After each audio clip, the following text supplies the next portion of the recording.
up, fight fans? It's the Mighty Mean Joe Frazier. You're tuned into Fist Physics. We're here with another breakdown and prediction, taking a look at Sergey Kovalev and his future fight with Andre Ward, SOG. We don't really have a date on this. I mean, Sergey's still going to have to get past Pasquale this January, but I think this is a fight that we're going to definitely get to see. So right now, let's take a look at Sergey Kovalev.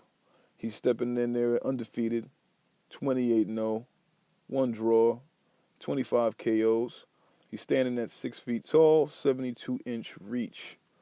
Now, Andre Ward, 28-0, also undefeated fighter, standing at 6 feet with a 71-inch reach, and he's a southpaw. So already we're gonna see that Sergey has a 1-inch reach advantage. I don't think it's really gonna mean much when these two meet, but he does have that advantage. With that said, let's take a deeper look at Sergey. Sergey is very strong. He has a really good jab. He fights tall. His biggest win is coming against B-Hop, a legendary guy who he actually knocked down in the first round and cruised his way to an easy victory via decision.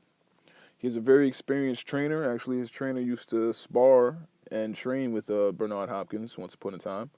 He looked great against the Canadian superstar Jean Pasquale, who he is currently scheduled to meet up with in a rematch this mid-January.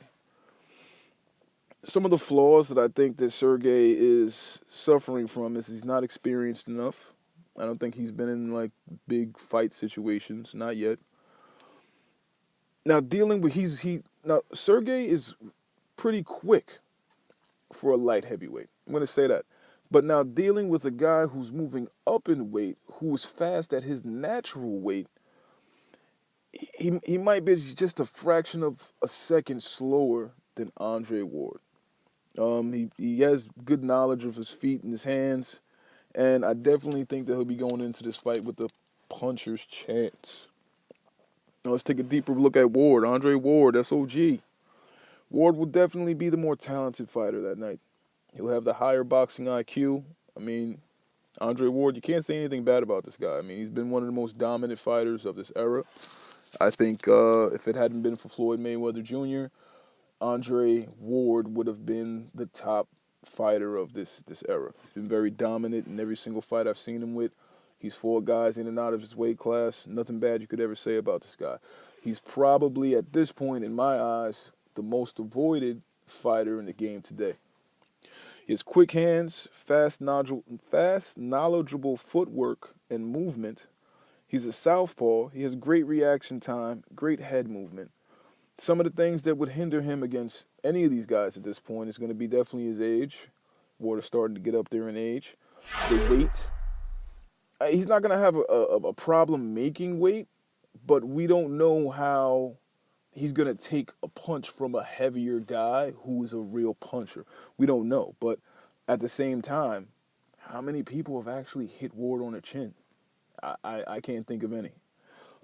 Injuries. We all know that he pulled out a fight on the undercard of Cotto Canelo, supposedly for a knee injury, but we don't know how accurate that is. Maybe he just wanted to back out of the fight. There's no reason for him at this point in his career to take tune-ups, warm-ups, fight any bums. It's time for Ward to go and seek the big money while he's still a relatively young guy and still can beat most of these fighters. So with that said, my official prediction for this one is I'm taking Ward by stoppage. I'm thinking that Sergey will not be able to defend against Andre Ward. Andre Ward will just be too quick. He switches up the angles. He has a great trainer in Virgil Hunter. I don't see Sergey making it past Andre Ward. He'd have a better chance going in there against Adonis Stevenson, but I still couldn't even really call it a 50-50. I mean, either way, if it's Adonis or it's Ward, one of these guys are going to beat him, and we're going to be looking at these two to meet up in a super fight. I don't really see Sergey beating either one of these guys. All right, folks. Tune in next time for the next episode of Fist Physics. Hit me up. We on Instagram. We on Twitter. We on Facebook. Be a supporter. Be a fan. Let me know how you feel about these upcoming fights. All right. Mighty Mean Joe Frazier. One.